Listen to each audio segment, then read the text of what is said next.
Welcome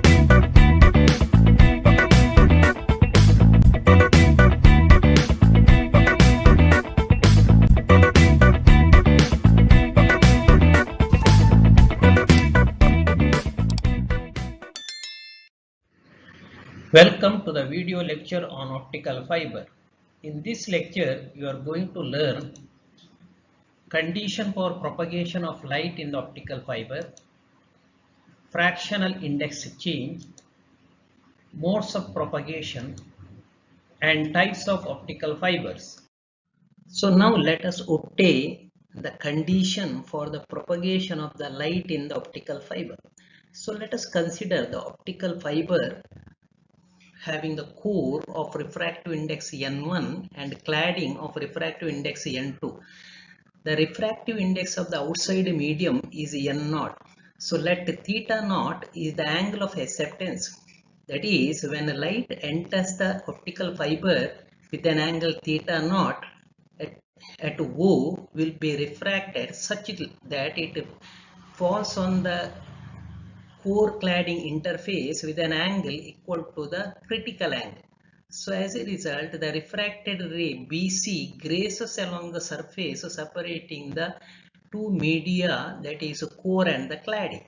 So now we can apply the Snell's law at point O and B. So first let us apply the Snell's law at the point O. So here the angle of incidence is theta naught and refractive index of the first medium is n0 and angle of refraction is theta 1 and refractive index of the second medium is n1.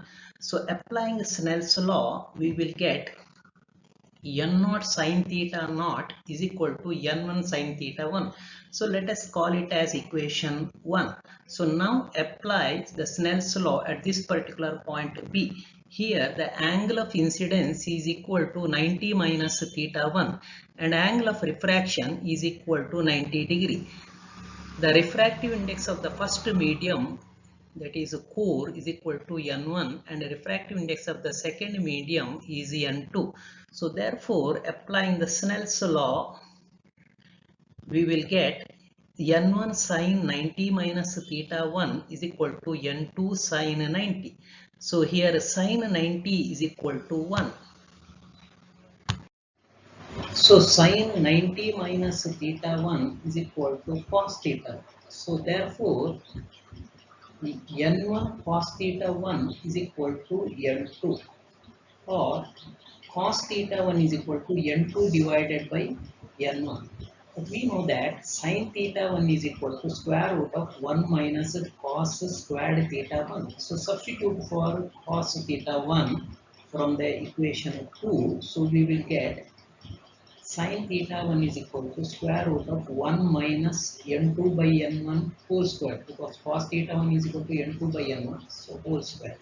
So therefore sin theta 1 is equal to square root of n1 squared minus n2 squared divided by n1 squared. So this is equation 3.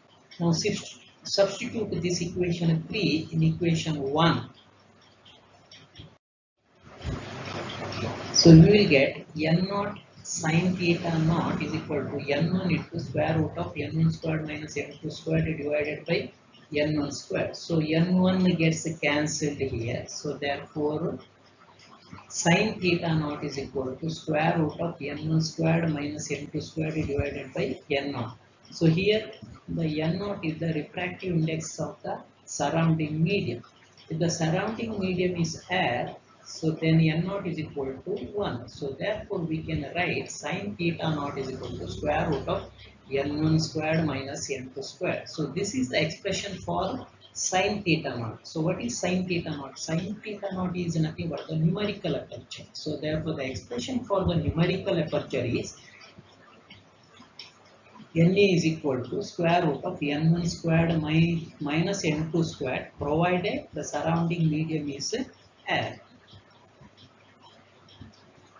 So if theta is the angle of the incidence of an incident ray, then the ray will be able to propagate through the fiber if theta I is lesser than theta naught, that is the angle of acceptance.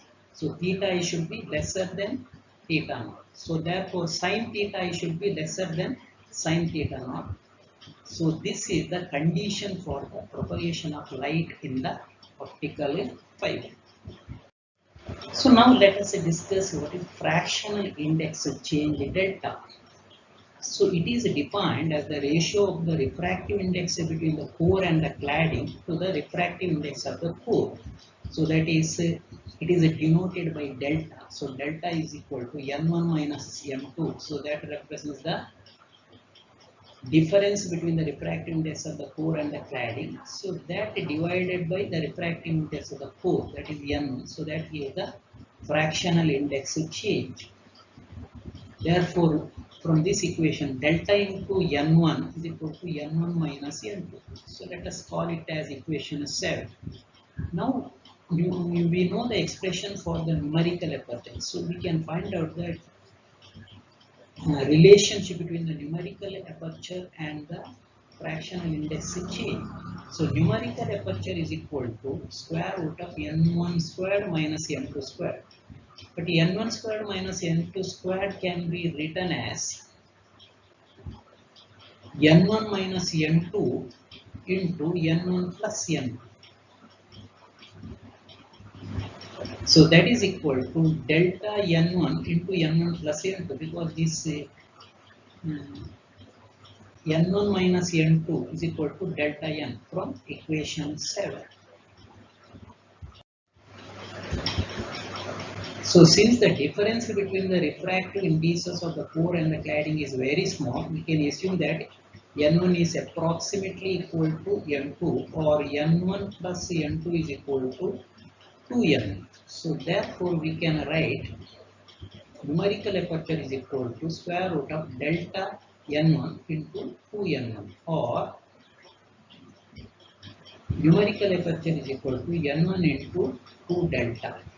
So from the above equation, it can be observed that by increasing this delta value, you can increase the numerical aperture. So numerical aperture gives the light gathering capacity of the optical fiber. So if numerical aperture is large, then gathering of light from the optical fiber will be large. So it will be increased by increasing the value of the delta. But a large value of delta leads to what is called intermodal dispersion, with the cause of the signal distortion.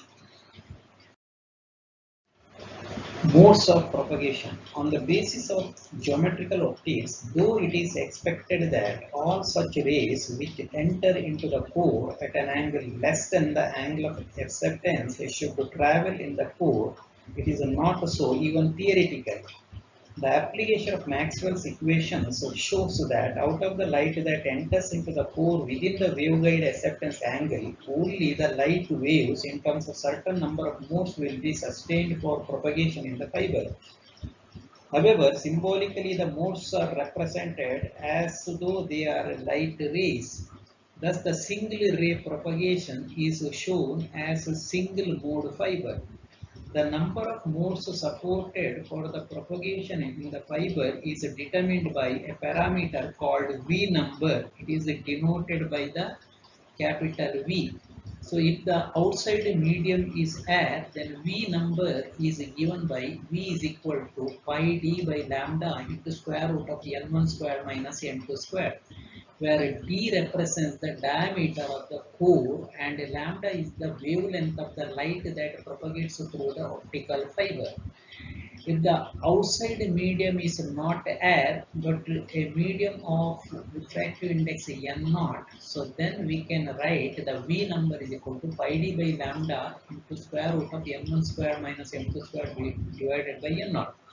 So where n0 is the refractive index of the medium outside the optical fiber.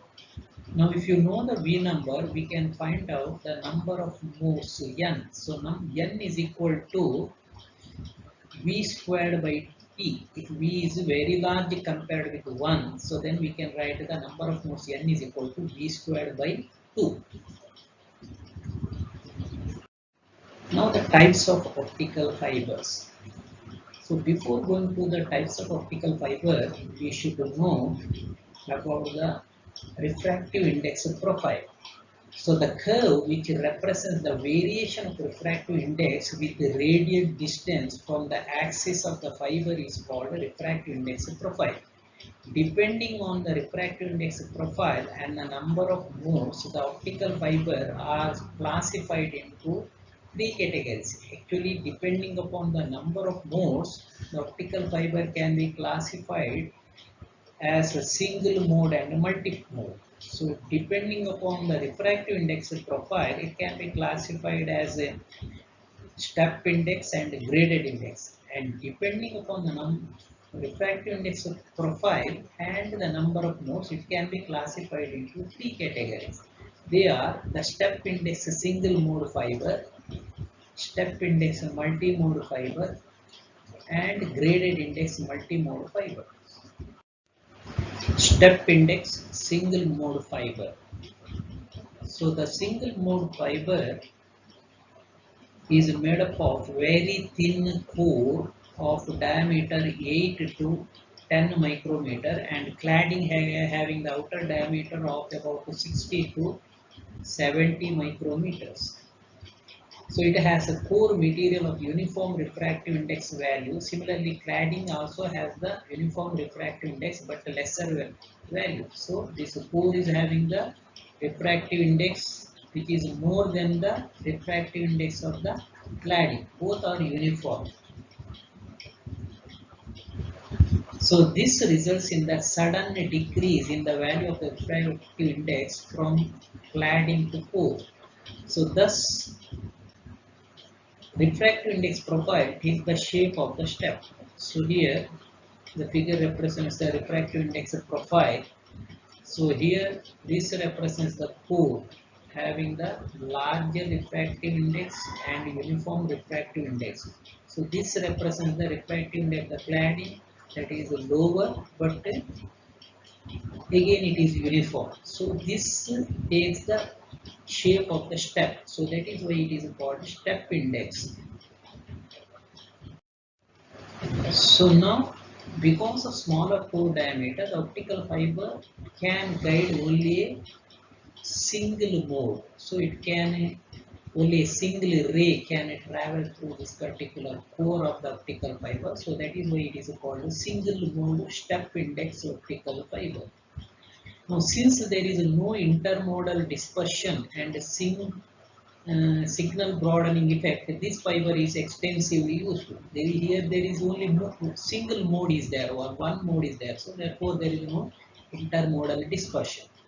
So therefore this is extensively used. Here this represents the input signal and this represents the output signal. So output signal resembles the input signal. So there is no signal broadening effect. So the signal propagates almost along the axis of the core. So it is the source of light used here is only the lasers. Mostly lasers are used as the source of the light. So these are widely used in submarine cable systems. Now the multi-mode step index fiber. So the difference between the single mode step index and multi-mode step index fiber is that its core diameter is large. So this fiber has a core diameter of 50 to 200 micrometer and cladding diameter of the order of 100 to 250 micrometers. So this is also having the uniform refractive index. Core is having the uniform refractive index but with higher value, and cladding is having the lower refractive index and uniform refractive index. So therefore it takes the shape of the step again. So this represents the core with the larger flattened region and this represents the cladding here. Now the ray propagation in the multimode optical fiber. So because of the larger core diameter, this fiber allows many modes to propagate. So we can see we will have more than one rays. So it will allow more than one ray. So that is why it is called multi-mode step index fiber. So light follows a zigzag path inside the fiber in which the high angle mode travels longer distance compared to the low angle modes, causing internodal dispersion. So this is the high angled mode, red one. So they have to travel a large, they have to cover the larger optical path compared with the low angle, black one. So therefore there will be intermodal dispersion. So that is why the input signal, there is a distortion in the output signal. So this in turn restricts the bandwidth of the optical fiber. So these fibers can use LEDs as a source of light in addition to the lasers. So because your core diameter is large, it can use even the weaker source like LEDs also. So these are basically used in data links which don't require very large bandwidths.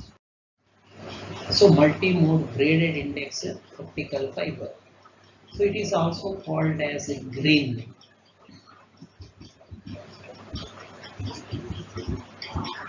So this fiber has a core diameter of 50 to 200 micrometer and cladding diameter of 100 to 250 micrometer. It is same as the multi-mode step index fiber. But the difference is in its refractive index. In this fiber, the refractive index of the core is maximum at the center of the core and decreases gradually across the core diameter and becomes equal to that of the cladding at the interface. So in the case of step index fiber, so core is having the uniform refractive index, whereas in this particular case, the refractive index is maximum at the center and gradually it decreases, and at the interface between the core and the cladding, so it becomes equal to that of the cladding. So the refractive index of the cladding then remains constant. So this represents the refractive index profile for the graded index fiber. So here at the center the refractive index is maximum and it gradually decreases, and somewhere here it becomes equal to that of the cladding. So this represents the refractive index of the cladding. The figure represents the ray propagation for multi-mode graded index fiber. So though the signals take different distances through the fiber, the signal distortion is not seen as they travel through the medium with a different refractive index. The one that covers more distance travels through a low refractive index than the one that covers less distance. Hence the travel time of different modes will be same. So if you consider red ray here, that will have to travel a larger distance between the rarer medium, because the refractive index is not constant in the core. It goes on decreasing from the center. So this ray has to travel the longer distance in the rarer medium, whereas this black one has to travel a smaller distance in the denser medium. So the optical path covered by both the rays will be same, or the travel time will be same. So therefore there is no intermodal dispersion. So here, since it is the diameter is large, you can use either LED or laser as the source of light. Its a typical application is in the telephone trunk between the central office.